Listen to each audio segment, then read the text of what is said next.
우리 옆 사람과 인사 한번 해볼까요? 하필 내 옆에 앉아줘서 감사합니다. 하필 내 옆에 앉아줘서 감사합니다. 이게 지난주에 했었죠? 제가 지난 월요일날 우리 교회에서 그 아파트 전도 세미나 했잖아요. 제가 강사님한테 새로운 인사법 하나 배웠어요. 제가 어제 혼자 목양에서 해보고 얼마나 웃었고 민망하든지 그래도 한번 해보겠습니다. 옆에 계시면 쳐다보세요. 쳐다보시고 자, 이거 어떻게 하냐면 쳐다보시면 방긋방긋 하는 거예요. 시작. 방긋방긋. 네. 아, 역시 익숙하지가 않군요. 네. 저도 민망하더라고 시켜놓고. 네. 여러분 그 억지로다 웃으면 몸에서 좋은 거 나온다는 거 아시죠? 예, 그런 얘기가 있더라고요. 그래서 사실 이렇게 보면 우리는 너무 웃지 않는 것 같아요. 인터넷에 이런 글이 있더라고요. 사람이 평생 살면서 웃는 시간이 얼마나 될까 조사를 했어요. 일생을 80이라고 가정했을 때 일하는 시간이 26시간, 26년, 잠자는 시간이 22년, 먹고 마시는 시간이 6년, 걱정하는 데 쓰는 시간이 10년, 그러나 웃는 시간은 몇 년이 아니라 89일밖에 안 된대요. 평생 89일. 예. 여러분 최근에 언제 웃어보셨나요? 어제? 지난주에? 오늘 아침에? 여러분 웃음이 많이 있기를 축복합니다. 예. 성관이는 매일 웃을 것 같아요. 아기 때문에. 네. 자, 우리 교회는요 항상 웃는 교회가 됐으면 좋겠어요. 우리 교회에 대한 첫인상은 그 교회 웃는 교회. 이런 인상, 이런 첫인상은 한 번밖에 갖지 않잖아요. 두 번 갖지 않지 않습니까? 그래서 한 번 갖는 인상이 첫인상이 우리 교회는 웃는 교회다. 여러분 지금 우리는 야고보서를 보고 있는데요. 야고보서는 항상 우리가 광야 같은 인생을 살아가면서 시험과 고난이 이렇게 온다 할지라도 거기에 지쳐서 죽겠다 하는 게 아니라 이런 현실 속에서 이 현실을 잘 해석하면서 지혜롭게 살아가게 하기 위한 말씀이 바로 야고보서인데요. 여러분 죽겠다 하지 마시고 뭐라고 해야 될까요?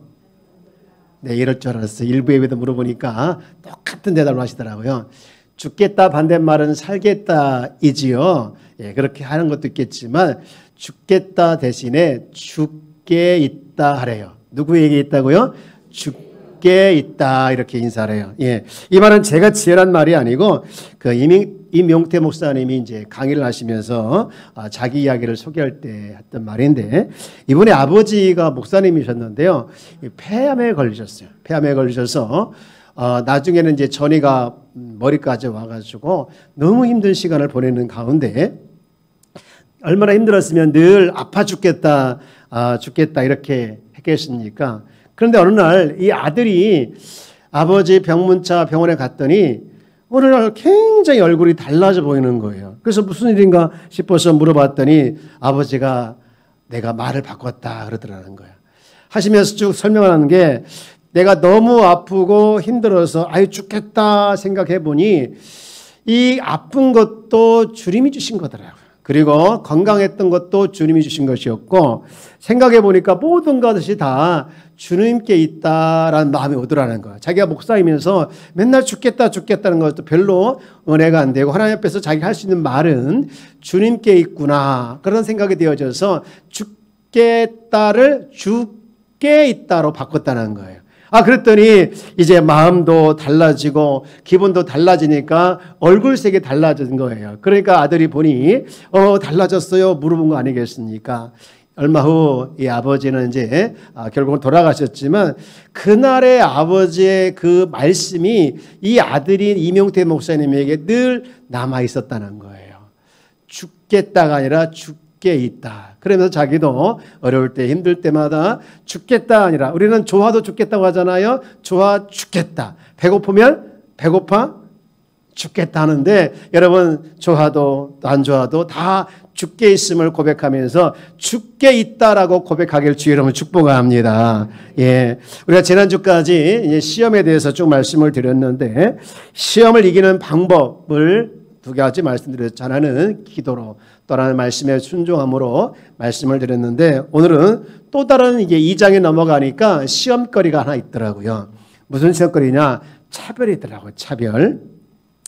이 차별에 대해서 말씀을 좀 생각해보고 오늘 나누길 원하는데요. 우리 1절 말씀을 한번 읽어보겠습니다. 1절에 내 형제들아 영광의 주 곧 우리 주 예수 그리스도에 대한 믿음을 너희가 가졌으니 사람을 뭐하라? 차별하여 대하지 말라. 제가 금요일 날 제가 특별한 경험을 하나 했어요. 무슨 경험이냐면요. 우리 교회 집사님 한 분이 양봉을 하셔서 제가 한번 그곳에 신방을 가고 싶었는데 꼭 가고 싶었어요. 그래서 다녀왔거든요. 제가 거기서 집사님도 축복을 해줬지만 그 집사님 키우는 벌들을 내가 축복했다니까요. 목회를 나오니까 벌들 축복할 때도 있대요. 예, 벌들을 내가 하나님께 손을 들고 축복했습니다. 하나님, 이 벌들을 축복하여 주옵소서. 그랬더니 벌들이 되게 좋아하는 것 같더라고요. 그리고 가만히 있더라고요. 왜 가만히 있는 줄 아십니까? 벌 집 안에 있으니까 가만히 있는데, 그런데 벌들이 되게 좋아하는데 그 중에 나를 싫어하는 벌이 있더라고요. 숯벌. 이 숯벌은 이제 벌을 꿀을 따오는데 전혀 상관이 없는 벌이라고 하더라고요. 제가 축복을 하면 꿀을 따오는 일벌을 축복하지 상관이 없는 숯벌을 축복할 수가 없잖아요. 그러니까 자기가 나름대로 자기를 축복하지 않는다고 차별한다고 싫어하는 느낌을 받았습니다. 믿거나 말거나. 네. 어쨌든 제가 그런 시간을 보냈는데요. 어쨌든 우리가 살아가면서 삶의 현장에서 우리는 끊임없이 차별을 할 때도 있고 또 차별을 받을 때가 있는데, 성경은 말하기를 차별하지 말라라고 말씀을 하고 있어요. 여기 차별이라는 단어가 참 재밌는데, 이 원어로 프로소포 램푸시아라는 말이에요. 말은 이것은 뭐냐면 누군가를 영접할 때 얼굴을 따라서 영접한다는 그런 뜻을 가지고 있어요. 무슨 얘기냐면 생김새가 마음에 들면 이제 받아들이고, 그렇지 않으면 거부한다. 이게 차별의 시작이라는 거예요. 그러니까 차별은요, 그 사람의 생김새, 또 재력, 가문, 이 직장 등을 이제 가지고 정한다는 것이죠. 그분에게 보여지는 것, 그분에게 드러나는 것, 이것이 차별의 시작이라는 것인데, 그런데 이것은 사실 그 사람의 본질은 아니지 않습니까? 외적인 조건은 있을 수 있겠지만 그 안에 있는 본질은 아니라는 것이죠. 그래서 사람의 본질을 반영하는 것이 아니기 때문에 외모를 보고 외적인 것에 드러나는 것을 가지고 차별하지 말라라는 말씀을 하고 있는 것이죠. 사실 이 말씀을 기록한 야고보도 역시 차별한 사람이었어요. 예수님이, 여러분 야고보는 누구입니까? 야고보는 예수님의 동생이잖아요. 그것도 친동생이에요. 그런데 예수님이 동생이면서도 예수님을 메시아로, 예수님을 하나님의 아들로 예수님이 영광의 주로 보지 못한 거예요. 그러다 나중에 예수님께서 십자가에 죽으시고 부활하신 다음에 비로소 그분이야말로 메시아였고 그분이야말로 영광의 주라는 것을 알게 되지요. 그래서 오늘 본문 2장 1절의 시작도 예수님에 대해 소개를 이렇게 하고 있는 것이죠. 다시 보면 2장 1절 내 형제들아 영광의 주 곧 우리 주 예수 그리스도에 대한 믿음을, 이렇게 시작하고 있어요. 이게 자신의 고백이죠. 자신의 믿음에 대한 고백이죠. 사실 야고보와 예수님을 차별한 것이 아니라, 여러분 우리도 사실 차별할 때가 있었다라는 말씀을 이사야 말씀에서 하고 있어요. 이사야 53장 3절 말씀에 보면 그는 멸시를 받아 사람들에게 버림받았으며 간고를 겪었으며 질고를 아는 자라. 그다 마치 사람들이 그에게서 얼굴을 가리는 것 같이 멸시를 당하였고, 그 다음 같이 해볼까요? 우리도 그를 기여기지 아니하였도다. 우리도 라는 것이죠. 사람들도 그를 기이 여기지 않았던 것과 같이 우리도 그를 기이 여기지 않았다라는 것이죠.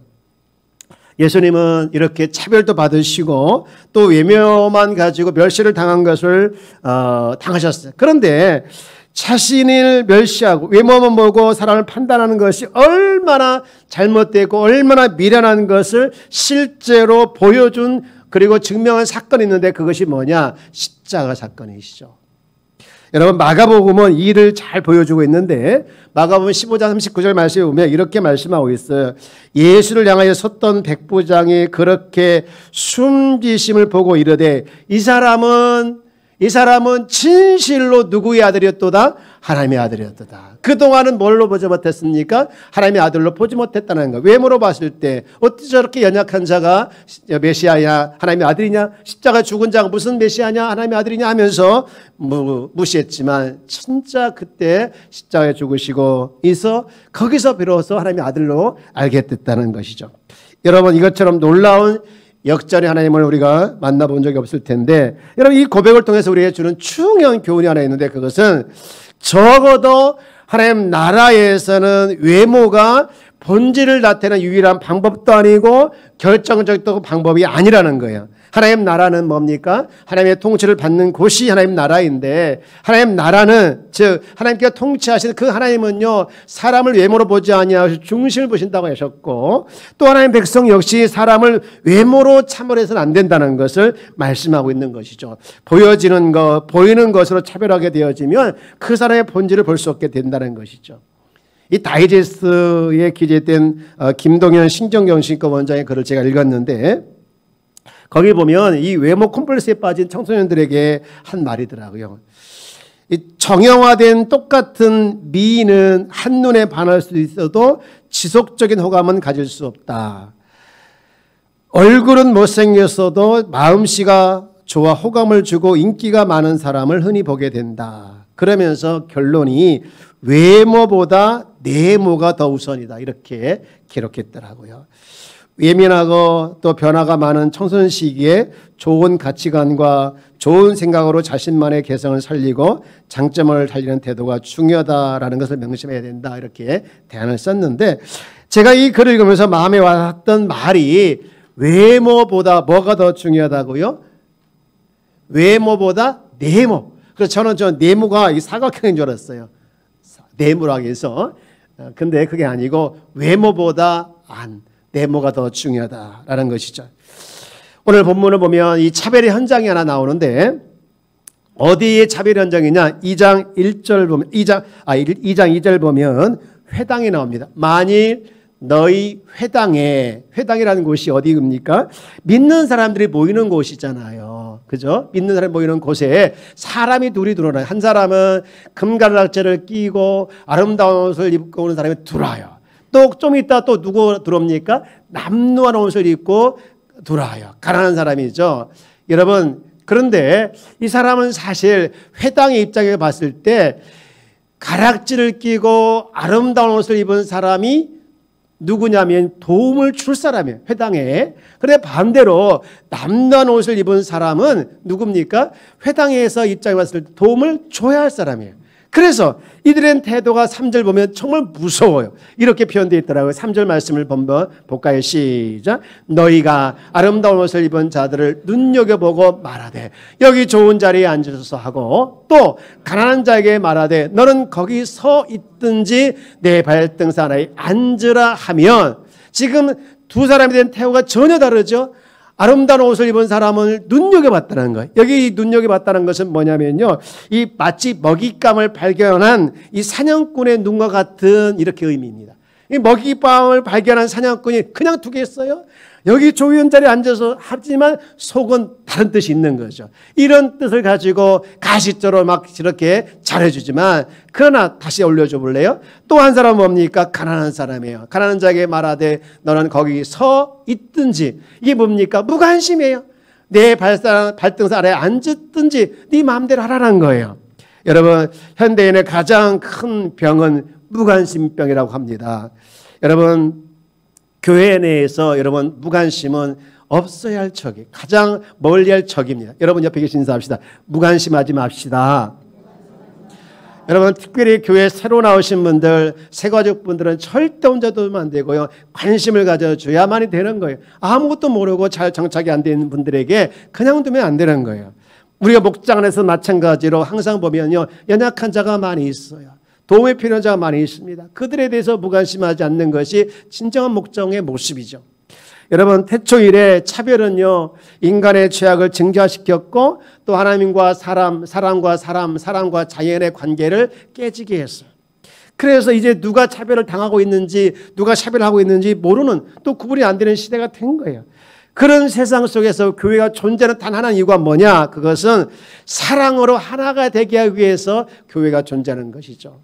여러분, 그것이 구속의 목표이고 성경은 처음부터 끝까지 일관되게 주장하는 것이 바로 이것이죠. 그러니까 차별은 교회 갈등의 가장 큰 적입니다. 저는요, 우리 교회 이름을 너무너무 좋아해요. 여러분, 우리 교회 이름이 뭐지요? 한마음, 한마음입니다. 하나님과 내가 하나가 되는 마음, 또 우리 성도들끼리도 하나가 되는 것, 그리고 성도와 관결된 환경과 하나가 되는 것, 이것이 정말 한마음인데, 여러분, 우리는 이 교회 안에서 특별한 사람을 위한 더 좋은 자리가 없어야 합니다. 왜냐하면 특별한 사람이 없기 때문에 그래요. 우리는 그리스도 안에서 다 같은 사람인 줄 믿습니다. 우리는 그리스도 안에서 한 가족인 줄 믿습니다. 우리 옆에 계신 사실 우리는 한 가족이래요. 여러분은 가족 같은 교회가 아니라 이미 가족인 줄 믿습니다. 그리스도 안에서 주님을 모시고 한 마음을 가지 한 마음이 되어지는, 서로를 책임져고 서로를 돌봐주고 서로를 격려해주는 한 가족이 우리 교회에 대해요. 교회 안에는요, 교회 모든 자리는 순종의 자리, 감사의 자리, 섬김의 자리가 있어야 합니다. 그렇게 차별이 있는 것, 이것에 대해서 하나님은 놀랍게 평가했는데 그게 뭐냐? 4절에 나와 있죠. 하나님의 차별에 대해 이렇게 평가를 하죠. 우리 4절 읽으면서 뭐라고 평가했는지 한번 찾아보실래요? 너희끼리 서로 차별하며 악한 생각으로 판단하는 자가 되는 것은 아니냐. 뭐라고 평가했습니까? 악하다고 평가하시죠. 차별은 악한 겁니다.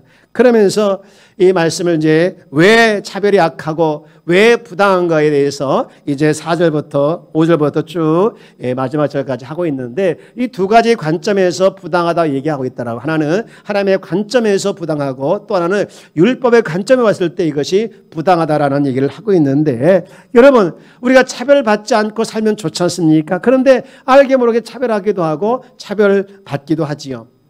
그러면 그것이 왜 하나님 관점에서 첫 번째로 부당할 것인가? 여러분 5절 말씀을 한번 읽어볼까요? 자, 5절 말씀 읽어봅시다. 시작. 내 사랑하는 형제들아 들을지어다. 하나님이 세상에서 가난한 자를 택하사 믿음에 부유하게 하시고 또 자기를 사랑하는 자들에게 약속하신 나라를 상속으로 받게 하지 아니하셨느냐. 여러분, 하나님의 관점에서 봤을 때 첫 번째, 하나님은 우리를 어떻게 대하셨느냐라는 것이죠. 하나님은 어떻게 대하셨는가? 하나는요, 가난한 자들을 택하여 믿음에 부유하게 하셨다는 겁니다. 여러분, 이 말은요, 부자들에 대해서 역차별하는 것이 아니에요. 여러분, 하나님은요, 우리가 부자 되기를 원하십니다. 믿으십니까? 하나님은 우리가 형통하기를 원하시는 거예요. 옆에 계신 사람에서 형통합시다. 형통하셔야 합니다. 부자 되십시오. 예. 여러분, 이게 부자에 대한 역차별이 아니라 다만 차별의 피해자인 이 가난한 자들에 대한 하나님의 입장을 말씀하고 있는 거예요. 여러분, 잘못하게 해석을 하게 되어지면 나 가난한 자 될래. 하나님께서 나를 가난한 자가 더 좋아하니까. 제가 금요일날 말씀드렸지만 하나님의 마음은 모든 백성이 다 하나님께서 원하시는 것은 형통하기를 원하신다는 거예요. 이 금요일 얘기하니까 금요일 못 나무신 분들은 못 들으셨을 거예요. 여러분 금요일 하니까 생각이 나는데요. 여러분, 말세에는 모이기를 싫어하는 사람들과 같이 하지 말라고 했어요. 우리가 한 주를 시작하면서 오늘 주일을 지키잖아요. 주일을 지키는 건 너무 중요해요. 주일 성수. 이게 주일을 지키는 걸 주일 성수라고 하고, 주일 지나가게 되어지면 이제 주일에 임했던 그 은혜, 주일에 기뻤던 마음들이 주일 지나면 여러분 가는 순간 잊어버릴 때가 많지. 월요일날 잊어버리고 화요일날 잊어버리고 다시 은혜 받도록 수요 예배가 있는 거예요. 그래서 수요 예배에 나오시는 것이고, 그리고 이제 주일 지나고 수요일 지나고 또 이제 한 주를 마무리하면서 금요 예배, 금요 철야가 있는 겁니다. 여러분, 개인의 진정한 부흥은 예배 회복이죠. 예배. 은혜를 다 잊어버려도 예배 나오면 다시 은혜가 회복되어지고 예배가 속에서 기쁨이 회복되어지는 거, 이것이 뭡니까? 부흥이라는 거예요. 여러분, 예배를 통해서 부흥이 일어나길 주의 이름으로 축복합니다. 여러분, 주일 한 번 지킨 것으로 만족하지 마시고 또 금요일도 예배를 사모하며 나오면 되는 거예요. 이야기가 곁길로 갔는데 어쨌든 제가 하나님은요 부자를 싫어하신다는 말씀이 아니라 하나님은 이 부자들의 사실 차별의 대상인 이 가난한 자들에 대한 태도를 말씀을 하고 있는 것이죠. 그러면서 이 가난한 자들을 택하신 이유가 그들을 뭡니까? 그들이 비록 가난하더라도 믿음으로 부유케 하신다는 거예요. 무슨 얘기냐면요.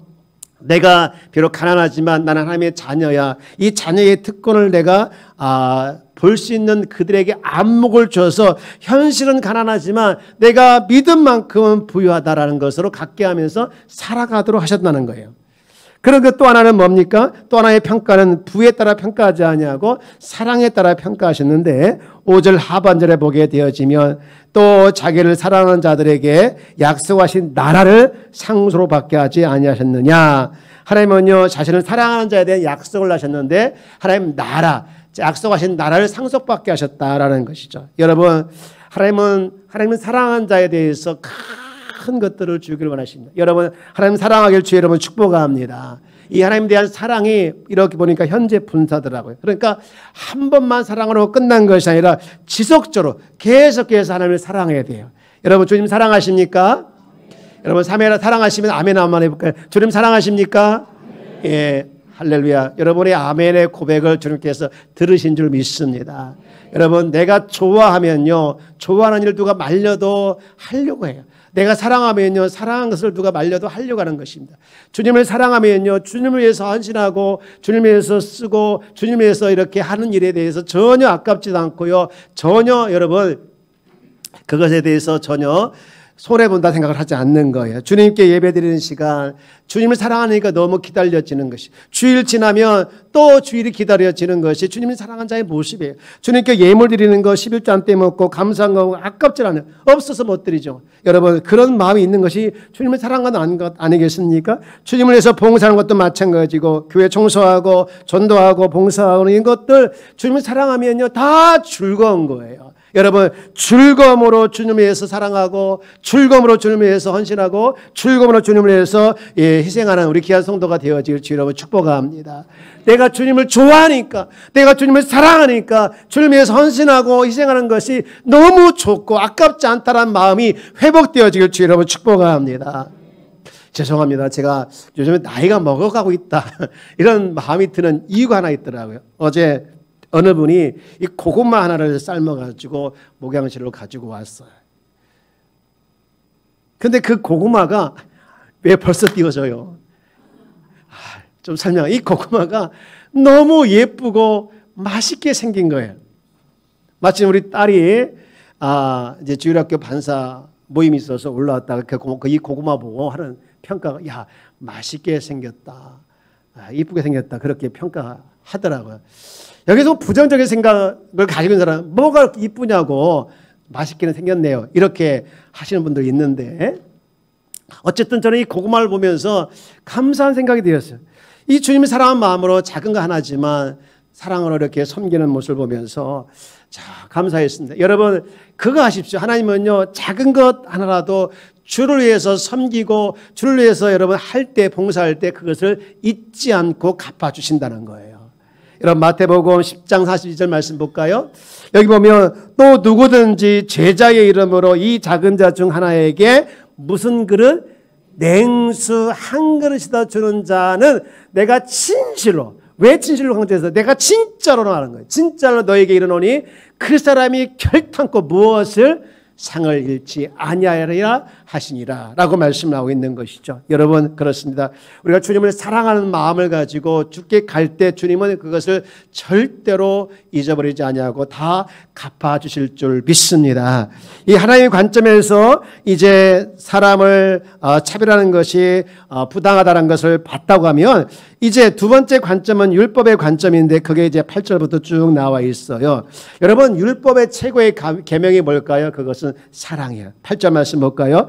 너희가 만일 성경에 기록된 대로 내 이웃을 사랑하기를 내 몸같이 하라 하신 최고의 법 이것이 뭡니까? 사랑이죠. 사랑을 지키면 잘하는 것이지만 만일 너희가 사람을 차별하여 대하면 죄를 짓는 것이니 율법이 너희를 범법자로 정죄하리라. 무슨 얘기입니까? 하나님 앞에서 최고의 법은 바로 사랑인데 이 사랑을 이웃을 향해서 차별화할 때 그것이 진정한 경건이다라는 것이죠. 여러분, 그러면 차별하고 싶지 않고 차별받지 않고 살고 싶은데 자꾸 차별하게 되어지고 또 차별받기도 하는데 우리가 어떻게 살아가야 되느냐? 차별 대신 외모로 사람을 판단하며 것 대신에 어떻게 살아갔으면 좋겠는가? 거기에 대한 오늘 말씀을 결론적으로 하고 있더라고요. 뭐냐? 이겁니다. 차별 없는 삶을 살아가기 위해서는요, 어떻게 해야 되냐? 하나님이 나를 긍휼히 여겨주신 것 같이 나도 긍휼히 여기는 마음이 차별 대신 살아가는 모습인 줄 믿습니다. 여러분 13절 말씀 볼까요? 자, 13절에 뭐라고 되어 있는지 이 부분을 우리 한번 같이 읽어볼까요? 시작. 긍휼을 행하지 아니하는 자에게는 긍휼 없는 심판이 있으리라. 긍휼은 심판을 이기고 자랑하느니라. 여러분, 차별의 반대가 뭡니까? 긍휼이에요. 이 불쌍히 여기는 마음이죠. 우리 중에 누구든지 이 긍휼이 필요 없을 만큼 완벽한 사람은 없어요. 우리는 아직 지어져 가는 사람이고 혼돈을 안고 가는 사람들이기 때문에 이 긍휼을 통해서 사랑을 배우고 긍휼을 통해서 한 단계 성장하게 되는 것이죠. 우리가 왜 차별하지 않고 긍휼을 여기며 살아가야 될 것인가? 무서운 말씀을 13절에 하고 있는데 우리가 언젠가 이 세상을 떠나서 주님께서 이제 부활하실 때 우리가 하나님의 심판 때문에 서게 되는데 여러분 믿는 자든 믿지 않는 자든 다 하나님 심판 때 서게 되는데 그때는 그래서 보시는 것이 있다는 거예요. 다시 13절 말씀 볼까요? 뭘 보시느냐? 심판 때문에 섰을 때 뭘 보시냐? 긍휼의 삶을 살았는지 안 받는지 안 살았는지 본다는 거예요. 긍휼을 행하지 아니하는 자에게 긍휼 없는 심판이 있으리라. 이게 무슨 얘기입니까? 긍휼을 행하지 않는 자에게는 긍휼을 안 베풀겠다는 거예요. 그러나 긍휼의 삶을 살아온 자에게는요, 긍휼을 베푸겠다는 거예요. 심판 때에. 긍휼은 심판을 이기고 자랑한다는 것이죠. 사랑하는 여러분, 하나님은요 우리를 긍휼히 여겨주셨고 긍휼을 베풀어 주시고 지금도 긍휼히 여기고 있는 줄 믿습니다. 여러분, 출애굽기서 33장 19절 말씀 보면 기가 막힌 말씀을 하고 있는데 이런 말씀, 여호와께서 이르시되 내가 내 모든 선한 것을 내 앞으로 지나가게 하고 여호와의 이름을 내 앞에 선포하리라. 나는 은혜 베풀 자에게 뭘 베풀고 긍휼히 여길 자에게 뭘 베푼다? 긍휼히. 하나님은 저와 여러분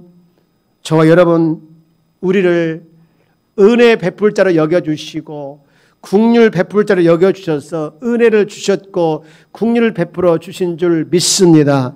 아무나 불쌍히 여기는 것이 아니라 아무나 은혜를 베풀 자로 여기는 것이 아니라 하나님께서 죄에 빠져 지옥 갈 수밖에 없는 우리를 은혜 언약이라는 그 테두리 안으로 우리를 넣어주시고 은혜 가운데 살아가게 해주시고 이런 긍휼과 은혜로 우리를 이끌어가고 있다는 것을 기억하시면서 우리는 그 긍휼하심과 그 은혜 가운데 살아가는 자는 우리가 어떻게 살아갈 거냐? 내게 베푸신 그 은혜를, 내게 베푸신 그 긍휼을 나도 적지만 부족하지만 다른 사람에게 베풀며 살아갈 때 차별은 없어지고 사랑으로 하나가 되는 아름다운 삶의 공동체가 될 줄 믿습니다. 여러분, 그리스도 안에서 우리는 한 형제요 자매이죠. 우리는 함께 웃어주고 함께 울어주는 이 그리스도의 공동체, 비판하고 차별하는 대상이 아니라 불쌍히 여겨질 이 가족 공동체, 이런 정체성을 가지고 주님 안에서 살아내는 저와 여러분들 되어지기를 주의 이름으로 축복합니다. 마지막으로 옆에 계신 인사합시다. 차별 없이 맙시다.